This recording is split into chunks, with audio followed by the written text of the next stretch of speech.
nacional, vivida por toda a Igreja do Brasil, no aspecto, no sentido universal, e promovendo uma unidade de ação, de reflexão, no período da Quaresma, com um bom espaço, procurando um bom espaço de publicidade e de abrangência para essa iniciativa. E a primeira, de porte nacional, aconteceu em 1964, sob o inteiro espírito do Concílio Vaticano II, tratando da Igreja em renovação, processo que estava em curso. O concílio terminaria no ano seguinte, com o lema: lembre-se, você também é Igreja.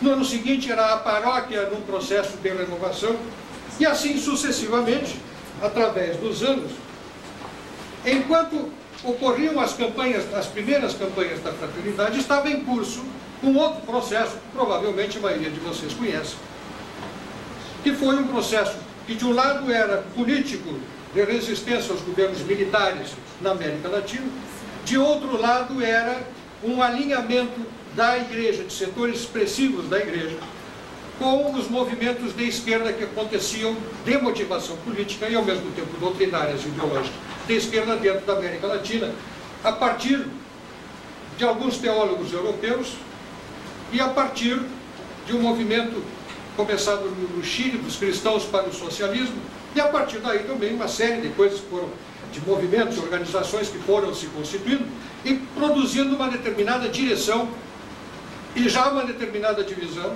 e já uma determinada anarquia, e já uma acentuada desarmonia dentro da igreja. É nesse espaço que entra a teologia da libertação. O mal que fez, eu, ignorante completo em ideologia, mas acho que não tão ignorante assim sobre as coisas da vida, do mundo, da política e da economia, eu imediatamente acompanhei isso, já não era guri na época. Eu vi o que estava acontecendo, percebi e escrevi bastante contra, chamando a atenção. Olha, tem um erro enorme nisso. Há um erro fantástico, vocês estão dividindo a igreja. E a ideia era mesmo dividir a igreja. A ideia era criar uma igreja popular dentro da América Latina, voltada exclusivamente e fortemente focada, não na salvação das almas, mas na realização de um novo reino de Deus através da atenção aos pobres, da repartição das riquezas e da revolução pela via da esquerda e pela via do socialismo.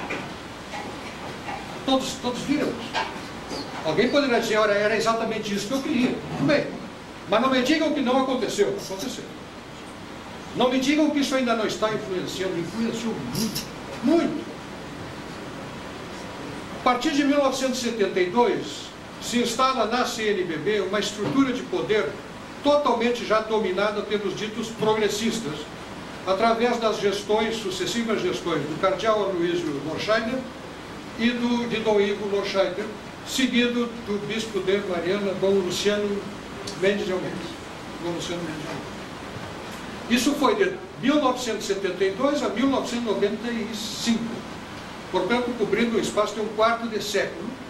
Sob essa hegemonia, depois entrou Dom Lucas Moreira Neves, que em seguida foi chamado para o Vaticano, mas enfim, se instalou nesse período de um quarto de século uma oligarquia dentro da CNBB que passou a ditar o conteúdo dos textos da CNBB ou daqueles que vêm a público.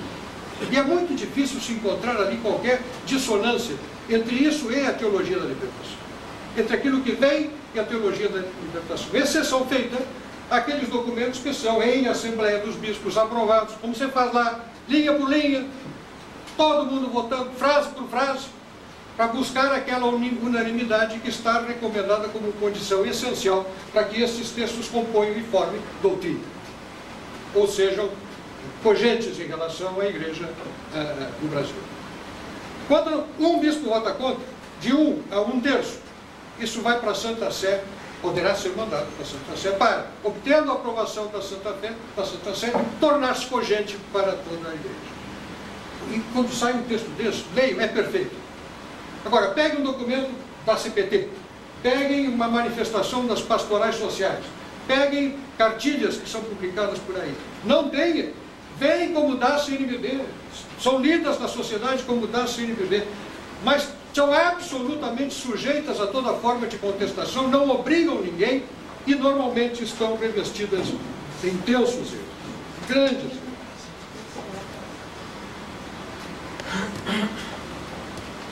aquela visão da igreja, de que a igreja... aliás, quando o documento de Medellín fala, né, na opção preferencial pelos pobres, isto foi goiabada com beijo. Aliás, qualquer pensador socialista, como Gramsci, por exemplo, jamais sonharia encontrar um suporte tão significativo para os seus objetivos de formação da hegemonia, como aconteceu quando o pobre do Evangelho, o pobre que ilumina com a sua presença a vida cristã através das Sagradas Escrituras, se converteu no excluído à luz da teologia. O Evangelho não fala excluído, o Evangelho fala em pobre. E o pobre virou excluído. Porque se olhamos a palavra excluído, ela pressupõe que haja alguém que está incluído.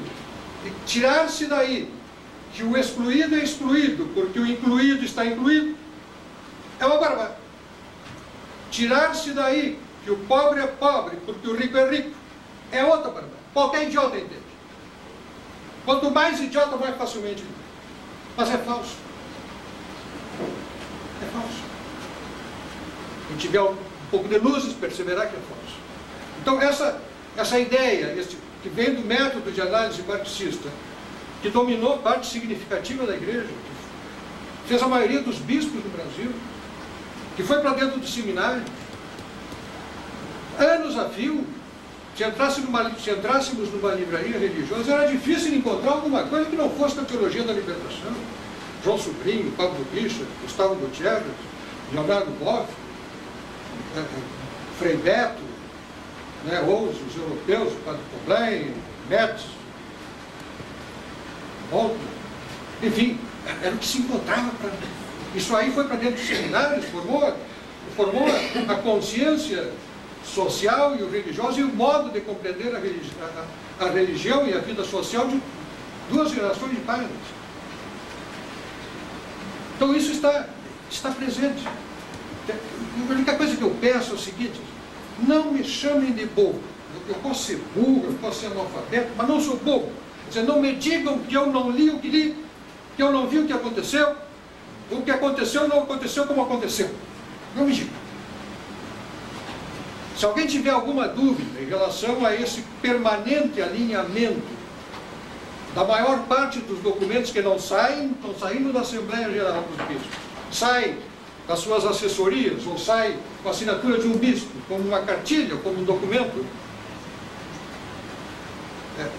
se nós olharmos qualquer um deles, vocês jamais verão alguém da esquerda brasileira se levantar para dizer que está errado. Aliás, olhem e me digam, nos últimos 30 anos, quando é que alguém dessa esquerda militante, ativa, patrulhadora brasileira, contestou alguma coisa que viesse daí? Estão sempre de acordo. Então não me digam que não há um alinhamento, ou que estamos perante meras coincidências. Não me chame de Deus.